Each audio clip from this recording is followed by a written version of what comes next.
यहाँ पर बेताल जो है विक्रम को कहानी सुनाता है कि काशी में प्रताप मुकुट नाम का एक राजा राज्य करता था। उसके व्रज मुकुट नाम का एक बेटा था। एक दिन राजकुमार दीवान के लड़के को साथ लेकर शिकार खेलने जंगल में गया। घूमते घूमते उन्हें तालाब मिला। उसके पानी में कमल खिले थे और हंस किलोल कर रहे थे। किनारे पर घने पेड़ थे जिस पर पक्षी चहचहा रहे थे। दोनों मित्र वहां रुक गए और तालाब के पानी में मुंह हाथ धोकर ऊपर महादेव के मंदिर पर गए। घोड़ों को उन्होंने मंदिर के बाहर बांध दिया। वे मंदिर में दर्शन करके बाहर आए तो देखा कि तालाब के किनारे राजकुमारी अपनी सहेलियों के साथ स्नान करने आई है। दीवान का लड़का तो वहीं पेड़ के नीचे बैठा रहा, पर राजकुमार से नहीं रहा गया। वह आगे बढ़ा। राजकुमारी ने इसकी ओर देखा तो वह भी इस पर मोहित हो गई। राजकुमारी भी उसकी तरफ देखती ही रह गई। फिर उसने क्या किया, जूड़ में से कमल का फूल निकाला, कान से लगाया, दांत से कुतरा, पैर के नीचे दबाया और फिर छाती से लगाया। अपनी सखियों के साथ चल दी।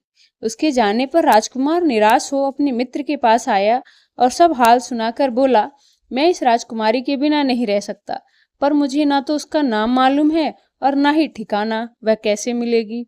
दीवान के लड़के ने कहा, राजकुमार आप इतना घबराएं नहीं, वह सब कुछ तो बता गई है। राजकुमार ने पूछा, कैसे?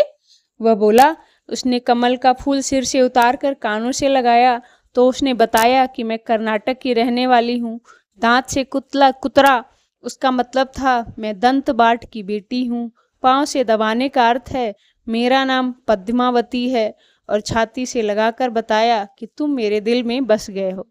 इतना सुनना था कि राजकुमार खुशी से फूल उठा। बोला, मुझे कर्नाटक देश ले चलो। दोनों मित्र वहां से चल दिए।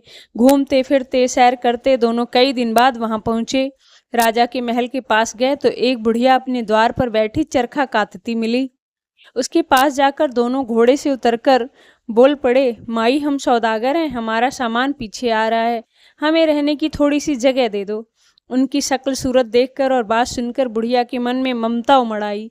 बोली, बेटा तुम्हारा घर है, जब तक जी चाहे रहो।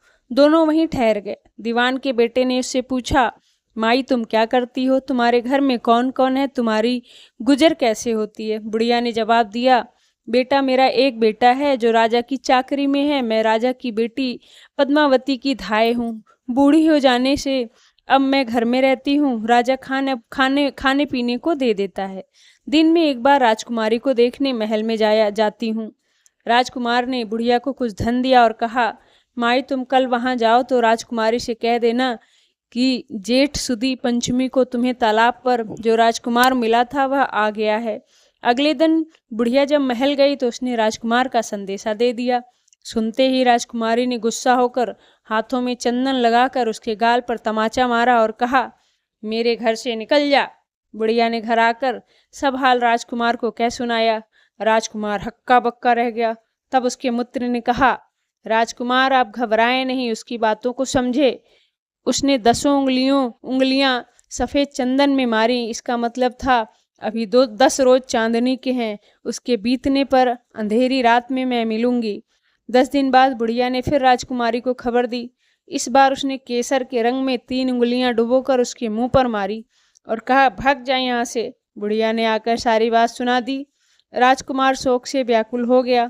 दीवान के लड़के ने समझाया, इसमें हैरान होने की क्या बात है, उसने कहा है कि उसे मासिक धर्म हो रहा है, 3 दिन और ठहरो। 3 दिन बीतने पर बुढ़िया फिर वहां गई। इस बार राजकुमारी उसे फटकार कर पश्चिम की खिड़की से बाहर निकाल दिया। उसने आकर राजकुमार को बता दिया। सुनकर दीवान का लड़का बोला, मित्र उसने आज रात को तुम्हें उस खिड़की की राह बुलाया है। मारे खुशी के राजकुमार उछल पड़ा। समय आने पर उसने बढ़िया पोशाक पहनी, इत्र लगाया, हथियार बांधे। दोपहर बीतने पर वह महल में जा पहुंचा और खिड़की से होकर अंदर पहुंच गया। राजकुमारी वहां तैयार खड़ी थी। उसे भीतर ले ली। अंदर के हाल को देखकर राजकुमार की आंखें खुल गईं। उसमें एक से एक बढ़कर चीजें। रात भर राजकुमारी के साथ रहा।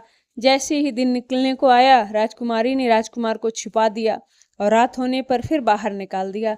इस तरह कई दिन बीत गए। अचानक एक दिन राजकुमार को अपने मित्र की याद आई। उसे चिंता हुई कि पता नहीं क्या हुआ होगा उसका। उदास देखकर राजकुमारी ने कारण पूछा तो उसने बता दिया। बोला, वह मेरा बड़ा प्यारा और चतुर दोस्त है, उसकी होशियारी से ही तुम मुझे मिल पाई हो। राजकुमारी ने कहा, मैं उसके लिए बढ़िया बढ़िया भोजन बनवाती हूँ, तुम उसे खिलाकर तसल्ली देकर लौट आना। खाना साथ में लेकर राजकुमार अपने मित्र के पास पहुँचा। वे महीने भर से नहीं मिले थे। राजकुमार ने मिलने पर सारा हाल सुनाकर कहा, राजकुमारी को मैंने तुम्हारी चतुराई की सारी बातें बता दी, तभी तो तुम्हें उसने ये भोजन बनवा कर भेजा है। दीवान का लड़का सोच में पड़ गया। उसने कहा, यह तुमने अच्छा नहीं किया।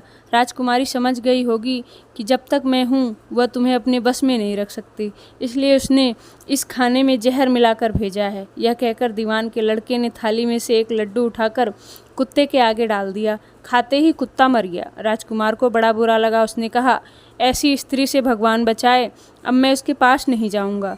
दीवान का बेटा बोला, नहीं, अब ऐसा उपाय करना चाहिए जिससे उसे हम घर ले चलें।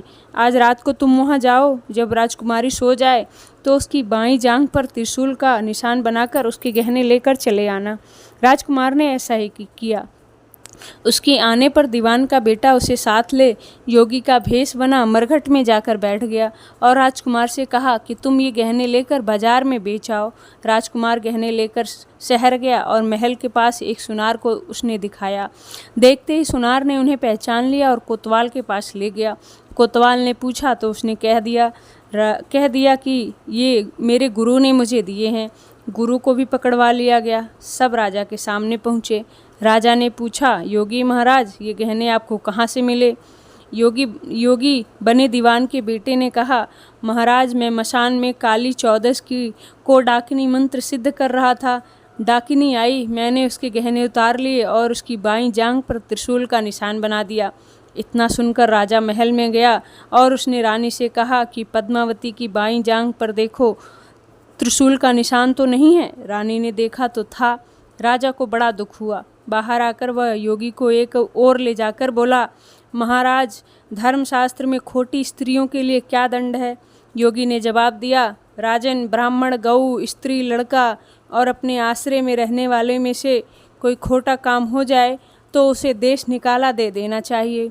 यह सुनकर राजा ने पद्मावती को डोली में बिठाकर जंगल में छुड़वा दिया। राजकुमार और दीवान का बेटा तो ताक में बैठे ही थे।